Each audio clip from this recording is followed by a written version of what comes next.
Hi மக்களே, எல்லாத்துக்கும் வணக்கம். எல்லோரும் எப்படி இருக்கீங்க? இன்றைக்கி ரொம்பவே சூப்பரான ரெசிபியோடு வந்திருக்காங்க.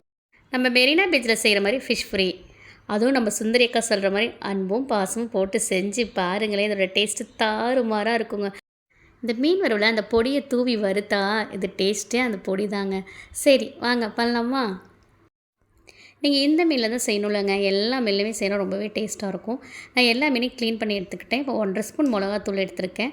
அதோடய 1/4 ஸ்பூன் மஞ்சத்தூள் போட்டுக்கலாம். உங்களுக்கு காரம் வேணும் இன்னும் கொஞ்சம் போட்டுக்கோங்க. இப்போ 1/2 ஸ்பூன் இஞ்சி பூண்டு பேஸ்ட்டு போட்டுக்கோங்க. அதோட டேஸ்ட்டுக்கு ஏற்ற மாதிரி சால்ட்டு போட்டுக்கலாம். இப்போ கொஞ்சமாக தண்ணி ஊற்றி நல்லா பேஸ்ட்டு மாதிரி கலக்கிடலாங்க. அப்புறம் என்னங்க, 2 சைடும் மீனை நல்லா பிரட்டி எடுத்துக்கோங்க. இப்போ எல்லா மீனையும் நல்லா பிரட்டியாச்சுங்க. ஒரு 20 நிமிஷம் அப்படியே விட்டுருங்க, நல்லா ஊறிட்டு இருக்கட்டும். இந்த மீனுக்கே ஹைலைட்டு இந்த மசாலா தாங்க. அந்த மசாலா எப்படி பண்ணலான்னு பார்க்கலாமா? இப்போ ஒரு பேன் ஒன்று வச்சுக்கோங்க. 1 ஸ்பூன் பச்சரிசி போட்டிருக்கேன். நல்ல மிதமான சுட்டில் பச்சரிசி வறுத்தாச்சுங்க. பச்சரிசி வறுத்தானா 1 ஸ்பூன் மல்லி போட்டுக்கோங்க, அதையும் வறுத்துக்கலாம். அதோட 1/2 ஸ்பூன் மிளகு, 1/2 ஸ்பூன் ஜீரகம், 1 ஸ்பூன் சோம்பு போட்டுக்கோங்க. அதோட 1/4 ஸ்பூன் கடுகும் போட்டுக்கலாம். ஒரு பட்டை 2 கிராம் போட்டுக்கோங்க. போட்டு நல்லா மிதமான சுட்டில் வறுத்துக்கலாம்.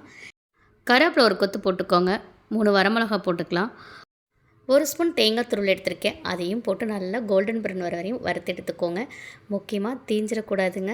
இந்த அளவுக்கு வறுத்து எடுத்துக்கோங்க. இது நல்லா ஆறட்டும்.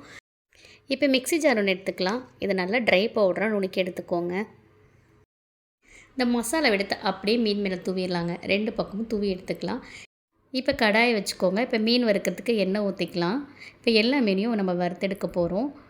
அப்படியே இந்த எண்ணெய் எடுத்து மீன் மேலே ஊற்றுங்க. அப்போ தான் இந்த மசாலாலாம் எண்ணெயில் கொட்டாமல் இருக்கும். இப்போ நல்லா வெந்துருச்சு. இன்னொரு சைடு திருப்பி போட்டுடலாம். மேலே மொறுன்னு உள்ளே சாஃப்டாக நல்லா மீனை வறுத்து எடுத்தாச்சுங்க.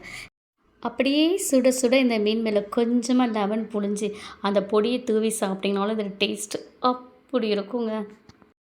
எல்லாருக்கும் இந்த வீடியோ பிடிச்சிருந்தா மறக்காமல் பாப்பீஸ் கிச்சனுக்கு லைக் பண்ணுங்கள், ஷேர் பண்ணுங்கள், கமெண்ட் பண்ணுங்கள். அப்போ மறக்காமல் சப்ஸ்கிரைப் பண்ணுங்கள். Bye bye, thank you.